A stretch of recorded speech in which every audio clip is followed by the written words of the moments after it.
নমস্কার বন্ধুরা এবং আমার প্রিয় ছাত্রছাত্রীরা, আমরা ওয়েস্ট বেঙ্গল সেটের প্রশ্ন নিয়ে আলোচনা করছিলাম। 2017 সালের প্রিভিয়াস ইয়ারের প্রশ্ন আলোচনা করছিলাম পেপার 1 বা জেনারেল পেপার থেকে। আমরা 45 নম্বর প্রশ্নের কাছে আমরা থেকে গেছিলাম আমাদের যান্ত্রিক ত্রুটির জন্যে। তো আমরা এখন আলোচনা শুরু করব কোয়েশ্চেন নাম্বার 46 থেকে। এটি আমাদের ষষ্ঠতম পার্ট। তো দেখা যাক 46তম প্রশ্ন কি বলেছে।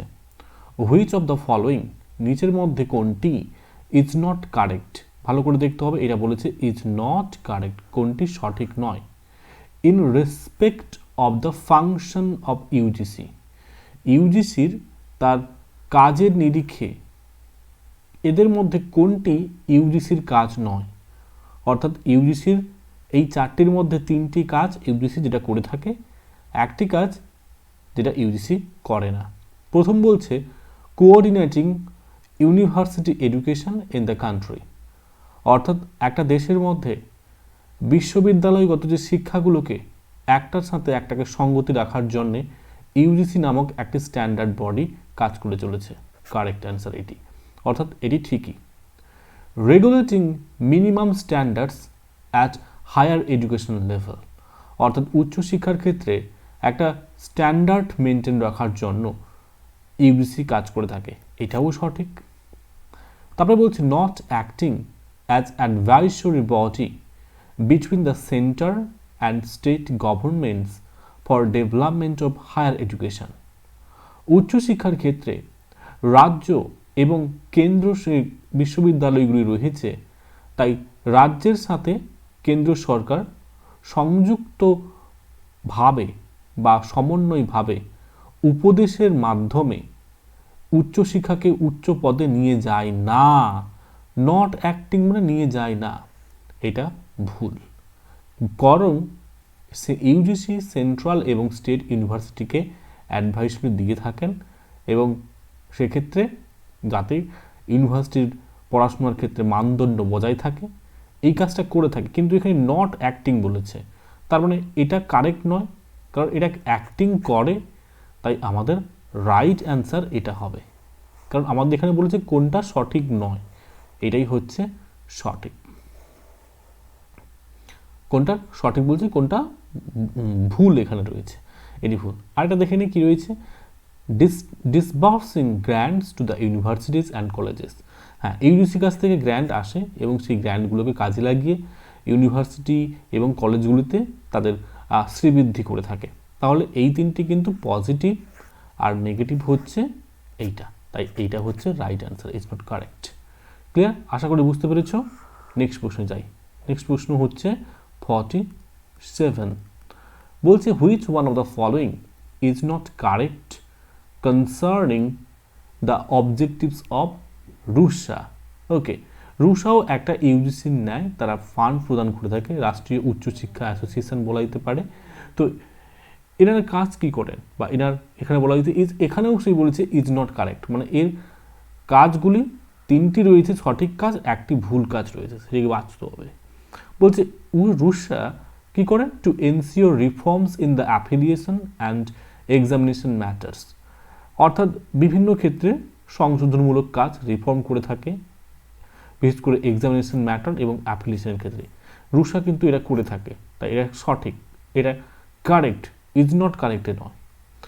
To create new universities through upgradation of existing autonomous colleges, অনেক অটোনোমাস কলেজ যেগুলো ইউনিভার্সিটির উপর ডিপেন্ড করে না, নিজেদের ফ্যাকাল্টি থেকে নিজেদের শিক্ষা চর্চা থেকে বহুভাবে তারা বহু দিক থেকে তারা কিন্তু শ্রীবৃদ্ধি লাভ করে গেছে, যার জন্য ইউনিভার্সিটির কাছে তাদেরকে দায়বদ্ধ থাকতে হয় না। এই জন্য রুশা কিন্তু নতুন নতুন সেই অটোনোমাস কলেজগুলোকে ইউনিভার্সিটি করতে সাহায্য করে, অবশ্যই এটিও ঠিক।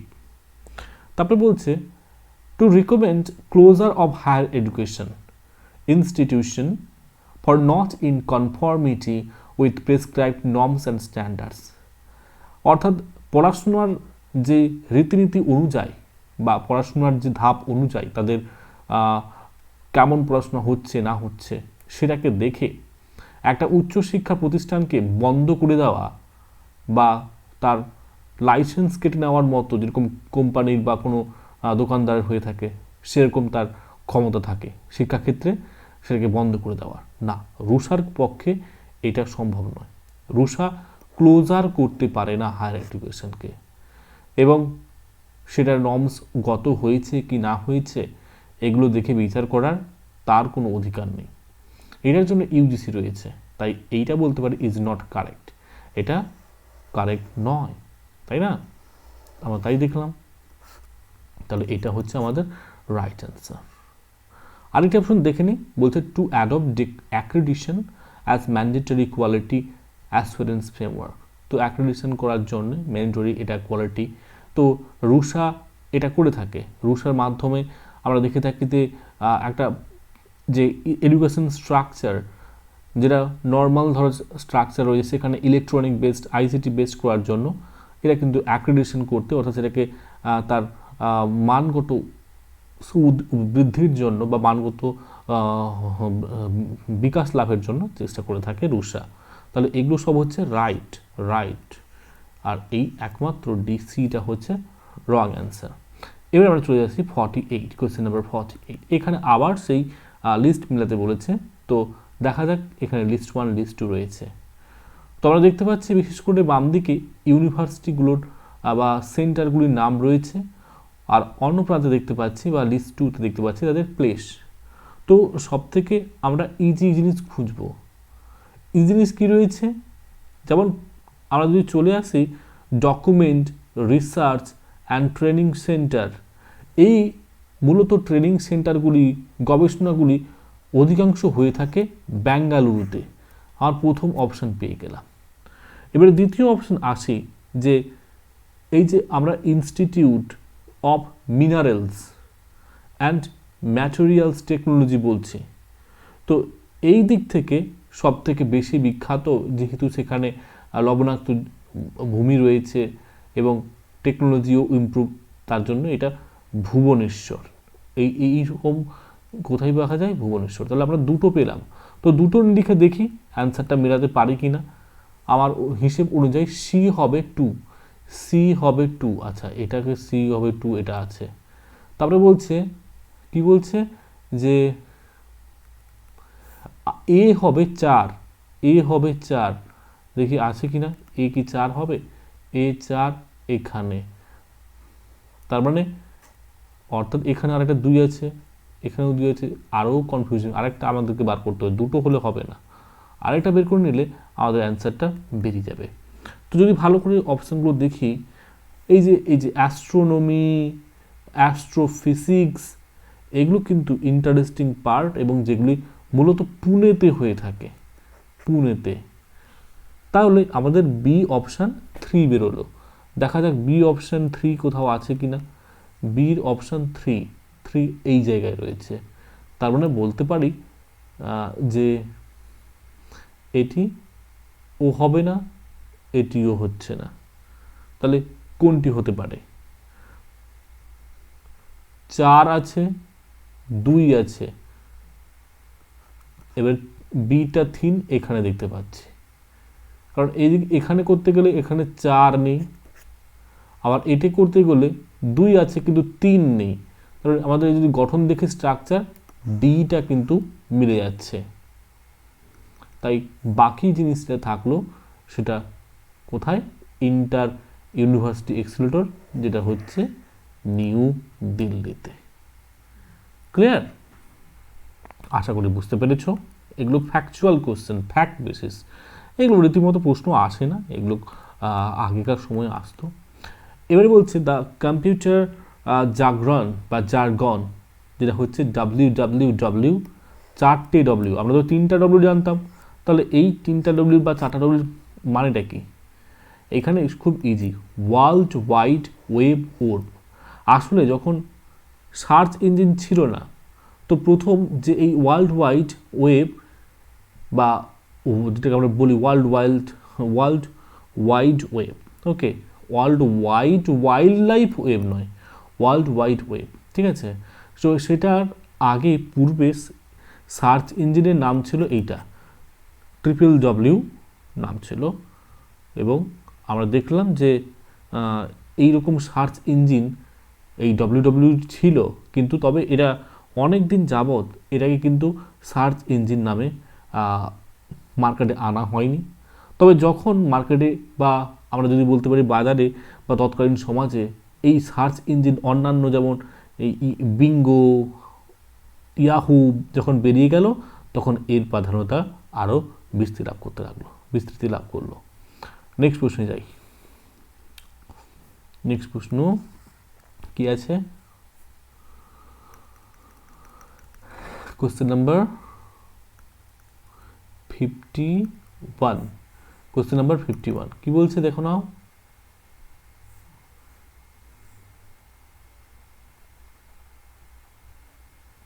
না, আরেকটা প্রশ্ন থেকে গেল। 50 আবারও সেই ফলোয়িং লিস্ট মেনটেন করতে বলছে।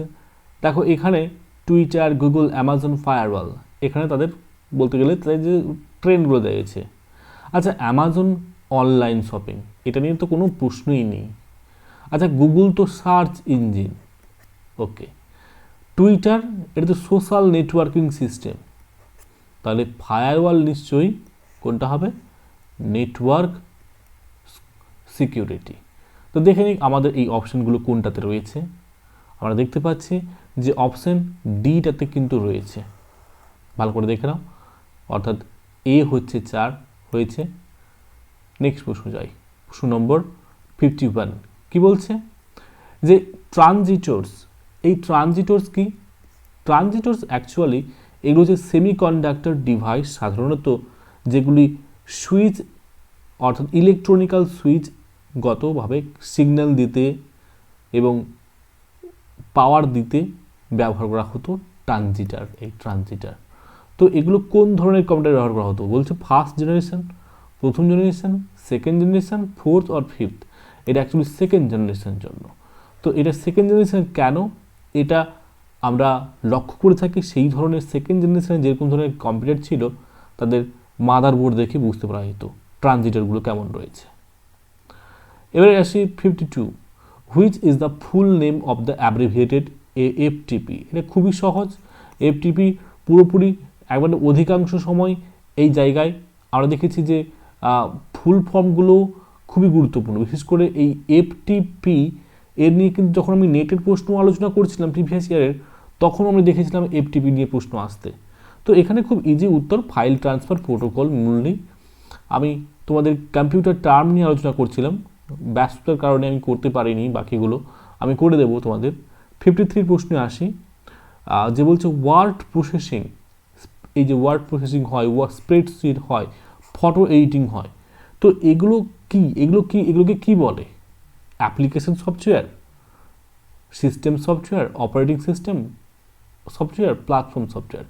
এই যে স্প্রেডশিট, ফটো এডিটিং, এগুলো প্রসেসিং, এগুলোকে বলা হয় অ্যাপ্লিকেশন সফটওয়্যার। ভালো করে বুঝতে হবে অ্যাপ্লিকেশন সফটওয়্যার, ওকে। যেমন এইগুলো হচ্ছে spreadsheet, accessing, photo editing, application software. এবারে যদি আসেন সফটওয়্যার, সিস্টেম সফটওয়্যার, সিস্টেমটার উপর ডিপেন্ড করছে সফটওয়্যার। যেরকম আমরা বলি না যে অ্যান্ড্রয়েড 10, অ্যান্ড্রয়েড 11, ঠিক একই রকমভাবে যেরকম অ্যান্ড্রয়েড বললাম, সেরকমভাবে রয়েছে ম্যাক ওএস, উইন্ডোজ, এগুলো সবই হচ্ছে কি হচ্ছে? System software. এগুলো হচ্ছে সবই system software. Operating system software, okay. Operating system software যেমন হচ্ছে উইন্ডোজ 11, ওকে। ম্যাক এবং অ্যান্ড্রয়েড বা আদার কিছু, এগুলো হচ্ছে কিন্তু কি বললাম, সিস্টেম সফটওয়্যার। অপারেটিং সিস্টেম হচ্ছে উইন্ডোজ 11, আবার হতে পারে যে কি হতে পারে, আরও অনেক রকম হতে পারে। উইন্ডোজ 10 যেমন হলো, উইন্ডোজ 7, উইন্ডোজ এক্সপি যেগুলো ছিল, রাইজেন 5, রাইজেন 3, এগুলো সব হচ্ছে অপারেটিং সিস্টেম। এরপরে হচ্ছে যে প্ল্যাটফর্ম সফটওয়্যার, এগুলো মূলত পার্টিকুলার প্ল্যাটফর্ম, যেগুলো অ্যামাজন হচ্ছে অ্যামাজনের প্ল্যাটফর্ম থাকে, ফেসবুক থাকে ফেসবুকের প্ল্যাটফর্ম থাকে, তো এগুলো সব হচ্ছে প্ল্যাটফর্ম। তো তাহলে এটা প্ল্যাটফর্ম হচ্ছে, তাহলে আমাদের মেন উত্তর তো পেয়ে গেছিলাম আগে। এগুলো হচ্ছে এই যে প্রসেসিং, স্প্রেডশিট, ফটো এডিটিং, এগুলো হচ্ছে মূলত অ্যাপ্লিকেশন সফটওয়্যার। এবারে integrated learning system. Integrated learning system কি? এইরকম লার্নিং সিস্টেমগুলো সাধারণত টিচার কী করে থাকে, একেবারে র্যাপিডলি যারা স্টুডেন্ট থাকে তাদেরকে ইউজ করায়, তাদেরকে ব্যবহার করে তাদেরকে খাটিয়ে বলা যেতে পারে হার্ডওয়ার্কিং করে এই পার্টিকুলার যে আমরা পেলাম যে এই ইন্টিগ্রেটেড লার্নিং সিস্টেমে কী কী থাকে। তো এখানে প্রেজেন্টিং ইনফরমেশন তা নয়, এখানে মেন উদ্দেশ্য হচ্ছে আমরা বলতে পারি যে ইন্টালেক্টটাকে হেল্প করতে, অর্থাৎ ইন্টিগ্রেটেড লার্নিং শিক্ষাকে শুধু এইভাবে নয় যে থিওরিটিক্যাল শিক্ষা নিলে হবে, প্র্যাকটিক্যাল দরকার, অর্থাৎ ড্রিল অ্যান্ড প্র্যাকটিসটা হচ্ছে অত্যন্ত গুরুত্বপূর্ণ। 54 জায়গার অ্যান্সার। এবার আমরা নেক্সট কোয়েশ্চেনে যাই। নেক্সট প্রশ্ন হচ্ছে 55 কি বলছে যে প্রফেসর ইয়েসপাল আমরা কি ছেড়ে গেলাম, আমরা ইয়েস না ছাড়িনি, আমরা 54 ড্রিল অ্যান্ড প্র্যাকটিস করলাম। হ্যাঁ, ভেরি গুড। দেখে নিই যে বলছে যে প্রফেসর ইয়েসপাল একজন বিখ্যাত সায়েন্টিস্ট, তিনি গবেষক এবং একজন ইনস্টিটিউশন বিল্ডার। তিনি মারা গেলেন কবে? জুলাই 2017 সালে। তো তাকে he was known for his contribution, তার দানশীলতার জন্য, in which of the following fields, কোন বিশেষ ক্ষেত্রে এই ইয়েসপাল তিনি এত বিখ্যাত হলেন? খুবই ইজি ছিল, এটা হচ্ছে কসমিক রে। এটা একেবারে ফ্যাকচুয়াল একটা প্রশ্ন। কসমিক রে সাধারণত একবারে হাই এনার্জি একটা প্রোটনস বলা যেতে পারে, এবং যেখানে অ্যাটমিক নিউক্লিয়াস থেকে আমরা দেখতে পাই যে অধিকভাবে আমরা এক আলোর বিচ্ছুরণ দেখতে পাই, যেটা প্রায় খানিক অংশে লাইটের মতোই, তবে এটা হচ্ছে সম্পূর্ণ এই জায়গা থেকে আলাদা, স্পিড অফ নর্মাল লাইট থেকে আলাদা, speed of light is common একেবারে। কসমিক রেজটাই তিনি করেছিলেন। ক্লিয়ার? কসমিক রেকে তিনি উদ্ভাবন করেছেন। নেক্সট কোয়েশ্চেন নাম্বার 56 চলে আসে। Who among the following was elected to the office of the president for the second time? দ্বিতীয়বারের জন্য অফিস অফ দ্য প্রেসিডেন্টের জন্য হয়েছিলেন ডক্টর রাজেন্দ্র প্রসাদ। অ্যাকচুয়ালি তিনি রাষ্ট্রপতি ছিলেন 150 থেকে, তবে 152 সালে একবার তিনি এই বলা যেতে পারে যে অফিস ইন দ্য পার্লামেন্টে ঢুকেছিলেন 152তে, অর্থাৎ 152 মিন এখানে আমরা 152 অর্থে আমরা 1952 সালকে বলছি, অ্যাকচুয়ালি 152 লেখা হয়ে গেছে, 1952, 1952। ওকে, এটাকে 150 মানে 1950 ওই সাল থেকে 1952। তো 1952তে একবার, এবং পরবর্তী সময়ে আবার যখন 1957-এ তাকে তখন মনোনীত করা হয়। 1952তে একবার, 1957। তাহলে ডক্টর রাজেন্দ্র প্রসাদ একমাত্র যিনি following was elected to the office of the parliament for the second term, দ্বিতীয় টার্মের জন্য, এটা হচ্ছে ডক্টর রাজেন্দ্র প্রসাদ। তারপর হচ্ছে which one of the following, নিচের মধ্যে কোনটি অ্যামেন্ডমেন্টস, কোন সংশোধন to the constitution India relate two GST, অর্থাৎ জিএসটি নিয়ে কোথায় আলোচনা করা হয়েছে? দেখো, জিএসটি নিয়ে তখন সময় যে অর্জুন জেটলি ছিলেন, অর্জুন জেটলি যে পদে ছিলেন, অর্জুন জেটলি, ওকে, তিনি করেছিলেন কি 2017 সালে এই এটাকে ইমপ্লিমেন্ট করেছিল, জিএসটি, এই যে জিএসটি বলি, তিনি ইমপ্লিমেন্ট করেছিলেন, এবং এটা কন্টিনিউ থাকবে, এবং এটা কন্টিনিউ থাকে, মানে অর্থাৎ এই জিএসটির যে রিলেটেড যে ভিউটা 2017 থেকে যখন হয়, এবং 2017-এর 14ই ডিসেম্বর এটা কিন্তু বাস্তবায়িত হয়। তো সেখানে আমরা দেখতে পাই যে 101তম ওকে অ্যামেন্ডমেন্টটাকে ধরা হয়েছে, 101। ক্লিয়ার? আশা করি ডাউট নেই।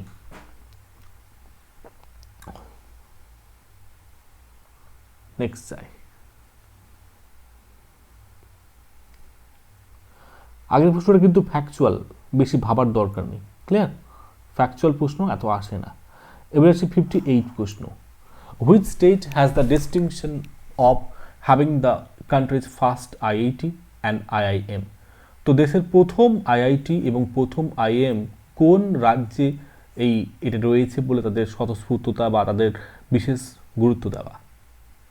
তো এই দেখো আইআইটি খড়গপুর হচ্ছে প্রথম ভারতের যেটা হচ্ছে টেকনিক্যাল বা টেকনোলজি নিয়ে। আবার ঠিক একরকম IIM Indian institute of management এটাও বিখ্যাত হচ্ছে ক্যালকাটা, এর থেকে ভালো হতে পারে না। তাহলে আমরা বলতে পারি যে যে আইআইটি এবং আইএম প্রথম ভারতে সেগুলি পশ্চিমবঙ্গের মধ্যেই হয়েছিল। ক্লিয়ার? নেক্সট চাই প্রশ্ন নম্বর 59 রাদার। কি বলছে? Rabindranath Thakur's Janagana Mana has been adopted as Indian national anthem. ভারতের জাতীয় সঙ্গীত হিসেবে স্বীকৃত হয়েছে কোনটা? প্রথম standard. How many standards of the said song were dropped. তো কত সংখ্যা বা কত সংখ্যার স্ট্যান্ডা আরও বেশি ছিল যেগুলোকে এখনও গ্রহণ করা যেতে পারতো কিন্তু পরিত্যাগ করা হয়েছে। How many standards of the said song were adopted. Okay, how many standards of the said song were adopted মানে নেওয়া হয়েছে। তো একটু দেখে নেওয়া যাক ভালো করে প্রশ্নের অপশনগুলিকে। দেখতে পাবে যে আমরা এই জনগণ মন কবিতাটি এই টোটাল স্ট্যান্ডা হচ্ছে 5 স্ট্যান্ডা। ওকে, তো এখানে আবার এখানে অপশন বলে দিচ্ছে অনলি দ্য ফার্স্ট স্ট্যান্ডা, শুধুমাত্র জনগণ মন যে এই যে গানটি হয় তার প্রথম স্তবকটাই আমাদের জাতীয় সঙ্গীত, আদারওয়াইজ আর কিছুই নয়। ক্লিয়ার? নেক্সট চাই, which metro will become the India's first metro to have its own FM radio. নিজেদের এফএম রেডিও থাকবে কোন রেডিও মেট্রো স্টেশনে? Kolkata metro, Lucknow metro, Delhi metro, Nagpur metro. তো খুবই ইজি প্রশ্ন ছিল। লখনউ মেট্রোতে যখন 2017 সালে এরকম একটা খবর বেরিয়েছিল, তোমরা হয়তো লক্ষ্য করে থাকবে, লখনউ মেট্রোতে তারা এরকম একটা ব্যবস্থা গ্রহণ করেছে যেখানে এর মাধ্যমে তারা কি করতে চাইছে যে যে দর্শক বলছি যারা যাত্রী হবে গাড়িতে, তারা নির্দিষ্ট সময়ে তথ্য জানতে পারবে, তাছাড়া তাদের এন্টারটেনমেন্টের জন্য বিভিন্ন রকম কাজ করা হতে পারে। তো এই হচ্ছে বাকি প্রশ্ন ছিল। তো বাকি প্রশ্নটা আমি জানি অনেকটা দেরি করে আমি তোমাদের সামনে আপলোড করলাম, কিন্তু একটু ব্যস্ত ছিলাম তাই একটু মাফ করে দিও। নেক্সট টাইম এত দেরি করবো না আশা করি। তো 1 জানুয়ারি, তো নিশ্চয়ই তোমরা সবাইও ভালো কাটাচ্ছ দিনকাল, আমিও একটু চেষ্টা করলাম। তো সবাই ভালো থেকো, সুস্থ থেকো। নেক্সট ভিডিওতে আবার দেখা হচ্ছে, নেক্সট আলোচনায় তোমাদের সাথে আবার আলোচনায় ফিরছি।